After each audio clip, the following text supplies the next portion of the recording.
স্বাগতম এক নতুন ভয়ের জগতে। আপনি কি সাহসী? কারণ আজ আমরা পা দিচ্ছি এমন এক রহস্যময় জগতে, যেখানে অন্ধকার ঘিরে ধরে, ছায়া হয়ে ওঠে জীবন্ত, এবং প্রতিটি কোণে লুকিয়ে থাকে অজানা সত্তা। এটি কোনো সাধারণ ভিডিও নয়, এটি এমন এক যাত্রা যেখানে আপনি অনুভব করবেন অদৃশ্য শক্তির উপস্থিতি, শুনবেন অস্বাভাবিক আওয়াজ এবং দেখতে পাবেন এমন কিছু যা আপনার হৃদয়কে থামিয়ে দেবে। তৈরি হন, কারণ আজ আমরা ভূতের রাজ্যে প্রবেশ করছি। তো ভয়ের রাত পর্ব 3-এ আমরা চলে এসেছি আরও একটি ভয়ানক ঘটনা নিয়ে। এটা বলে রাখি, এটা একটি জিন নিয়ে ঘটনা, এবং আপনারা যদি 1 এবং 2 নম্বর পর্ব আমাদের না দেখে থাকেন তাহলে অবশ্যই উপরে দেওয়া আই বাটনে ক্লিক করে অথবা ডেসক্রিপশানে দেওয়া লিঙ্ক থেকে দেখে নিন। স্বাগতম সবাইকে ভয়ের রাত পর্ব 3-এ। তো আলো নিভিয়ে নিন, পর্দা টেনে নিন, শুরু হচ্ছে আজকের ঘটনা। আজকের ঘটনাটি আমাদের পাঠিয়েছে আমাদের চ্যানেলেরই এক সাবস্ক্রাইবার সৌম্যদীপ। ঘটনাটি ঘটেছে সৌম্যদীপের মাসির সাথে।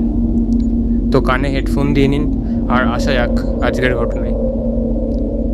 আর আপনারাও যদি এরকম আপনাদের সাথে ঘটে যাওয়া সত্যি ঘটনা আমাদেরকে পাঠাতে চান তাহলে অবশ্যই মেল করুন ভয়ের রাত 666@gmail.com, যেটা আমাদের ডেসক্রিপশনে দেওয়া থাকবে। ভয় পেতে প্রস্তুত? স্বাগতম ভয়ের রাতে।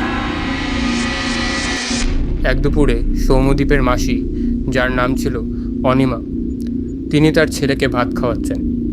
ঠিক তখনই বৃষ্টি আসে এবং অনিমা আন্টি ভাতের থালা নিয়ে ছাদে দৌড়ে যায় শুকনো জামাকাপড়গুলো পাড়তে। এরপর তিনি জামাকাপড়গুলো নিয়ে নিচে নেমে আসে ও বাকি ভাত তার ছেলেকে খাইয়ে থালাটি ধুয়ে তার ছেলেকে নিয়ে ঘুমোতে যায়। প্রসঙ্গত বলে রাখি, সৌম্যদীপের মাসি আর তার হাজব্যান্ড ও ছেলেকে নিয়ে 3 জন থাকতেন নিউ টাউনের ফ্ল্যাটে। আর সৌম্যদীপের মেসো সারাদিন অফিস করে ফ্ল্যাটে ফিরতেন রাত 8টায়। বলা যায় সারাদিন ফ্ল্যাটে অনিমা আন্টি আর তার বাচ্চা ছেলেটি একাই থাকতো। আর এভাবে চলছিল ওদের দিন। কিন্তু আসল সমস্যা শুরু হয় 15ই আগস্টের পর থেকে। হঠাৎ রাতে অনিমা আন্টি অস্বাভাবিক আচরণ করতে শুরু করে। তারপর অনিমা আন্টি বলে ওঠে তার হাজব্যান্ডকে যে সে মদ খেতে চায়। যা শুনে অনিমা আন্টির হাজব্যান্ড চমকে যায় এবং অবাক হয়ে যায় যে সে কী বলছে। এইসব দেখে অনিমা আন্টির হাজব্যান্ড খুবই বিরক্ত হয়ে যান ও রেগে যান। কিন্তু অনিমা আন্টি সেসব তোয়াক্কা না করে একভাবে মদ চাই করতে থাকে। এই দেখে অনিমা আন্টির বাচ্চা ছেলেটিও খুব ভয় পেয়ে যায়। তখন অনিমা আন্টির হাজব্যান্ড ঠিক করে যে তাকে আজ রাতে ওই ঘরে আটকে রাখবে ও সে তার ছেলের সাথে বাইরের ঘরে থাকবে। এরপর অনিমা আন্টিকে ঘরে লক করে রেখে অনিমা আন্টির হাজব্যান্ড বাইরের ঘরে চলে আসে তার ছেলেকে নিয়ে, এবং সারা রাত ওই বাইরের ঘরেই তারা দুজন কাটিয়ে দেয়। বলে রাখি, ওই সারা রাত অনিমা আন্টি অনেক চিৎকার করেছে ও ঘরের প্রায় সব জিনিস ভেঙে ফেলেছে। ওই রাতের পর অনিমা আন্টির হাজব্যান্ড ঠিক করে সে পরদিন অফিস যাবে না। সকাল হতেই সে তার বন্ধু প্রণয়কে ফোন করে তার ফ্ল্যাটে ডেকে আনে। প্রণয় পুরো বিষয়টি শুনে তার বন্ধুকে একজন তান্ত্রিকের খোঁজ দেয়। খোঁজ পাওয়ার পরই অনিমাকে ওই ফ্ল্যাটে লক করে রেখেই অনিমার হাজব্যান্ড ও তার ছেলে তান্ত্রিকের কাছে যাওয়ার জন্য বেরিয়ে পড়ে। সেখানে যাওয়ার পর তান্ত্রিক পুরো বিষয়টি শুনে তাকে একটি জল পড়া দেয় আর ওই জল পড়াটা অনিমার সারা শরীরে ছিটিয়ে দিতে বলে। সে মতনই অনিমার হাজব্যান্ড জল পড়া নিয়ে বাড়ি আসে আর ঘরের লক খুলে দেখে অনিমা তখনও ঘুমাচ্ছে। সময় ঘড়িতে তখন বিকেল 5টা। অনিমার গায়ে অনিমার হাজব্যান্ড জল পড়াটা দিতেই অনিমা জেগে ওঠে, কিন্তু তার কোনো পরিবর্তন হয়নি। সে একভাবে তখনও বলতে থাকে, আমার মদ চাই। এই দেখে অনিমার হাজব্যান্ড ভয় পেয়ে যায় ও আবারও ওই ঘর লক করে বেরিয়ে তান্ত্রিকের কাছে ছুটে যায়। কিন্তু এবার সে তার ছেলেকে বাইরের ঘরে রেখে যায়। অনিমার হাজব্যান্ড তান্ত্রিকের কাছে গিয়ে সব ঘটনা বললে তান্ত্রিক এবার অনিমার হাজব্যান্ডের সাথে তাদের ফ্ল্যাটে যায়। গিয়ে অনিমার হাজব্যান্ড তার ছেলেকে ডাকাডাকি করে, কিন্তু তাকে কোনোভাবেই সে খুঁজে পায় না এবং দেখে অনিমার ঘরেরও লক খোলা ও ওই ঘরে কেউ নেই। তখনই অনিমার হাজবেন্ড ও তান্ত্রিকটি ছাদে হাঁটার শব্দ পায় এবং তারা দুজনেই ছাদের দিকে যায়। গিয়ে দেখে অনিমা ছাদের রেলিংয়ের উপর তার ছেলেকে কোলে নিয়ে দাঁড়িয়ে অট্টহাসি হাসছে ও রেলিং দিয়ে ছুটে বেড়াচ্ছে। তখন অনিমার হাজবেন্ড ছুটে গিয়ে অনিমাকে রেলিং থেকে নামিয়ে আনে ও তান্ত্রিকের কাছে জোর করে নিয়ে গিয়ে বসায়।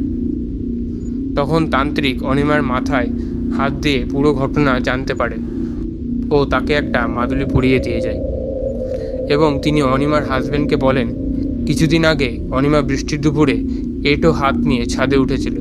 ঠিক তখনই সেই জায়গায় সেই ছেলে জিন তার মধ্যে প্রবেশ করে ও সেই ছেলে জিন অনিমার সাথে শারীরিক সম্পর্ক করতে চাইছিল, যার জন্য সে একভাবে অনিমার শরীরে ঢুকে মদ চাইছিল। এরপর তান্ত্রিক অনিমাকে মাদুলিটি পরিয়ে দিলে সে সাধারণ হয়ে যায় ও তাদের তিনজনের জীবন সাধারণভাবে চলতে থাকে। কিন্তু ঘটনাটা এখানে থেমে যেতে পারত। তার কিছুদিন পর একদিন রাতে তাদের বাচ্চা ছেলেটির প্রচণ্ড জ্বর আসে এবং ছেলেটিকে অনেক ডাক্তার দেখানোর পরও তার জ্বর কোনোভাবেই কমেনি।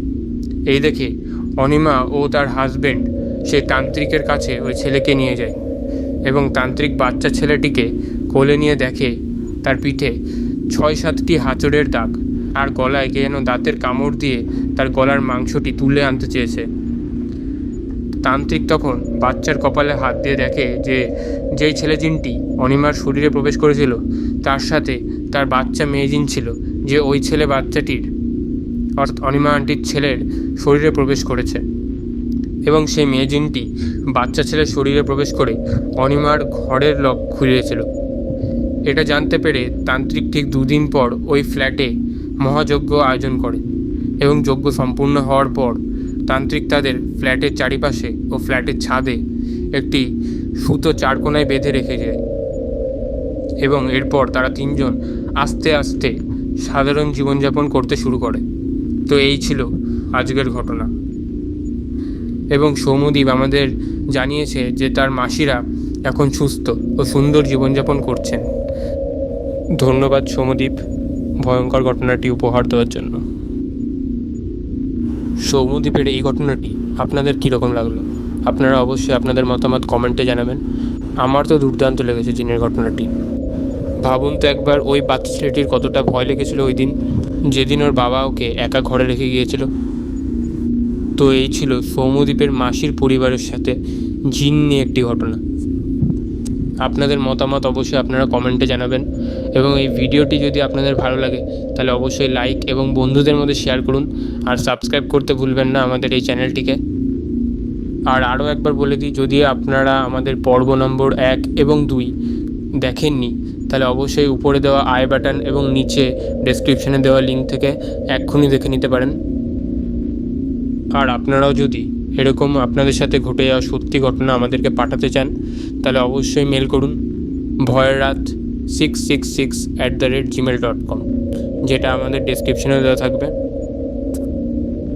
আমাদের বলা এই রকম সত্য ঘটনা শুনতে অবশ্যই চ্যানেলটিকে সাবস্ক্রাইব করে নিন এবং প্রতি রবিবার ঠিক রাত 9টায় আমাদের ভয়ের রাত চ্যানেলে চলে আসে একটি করে ঘটনা।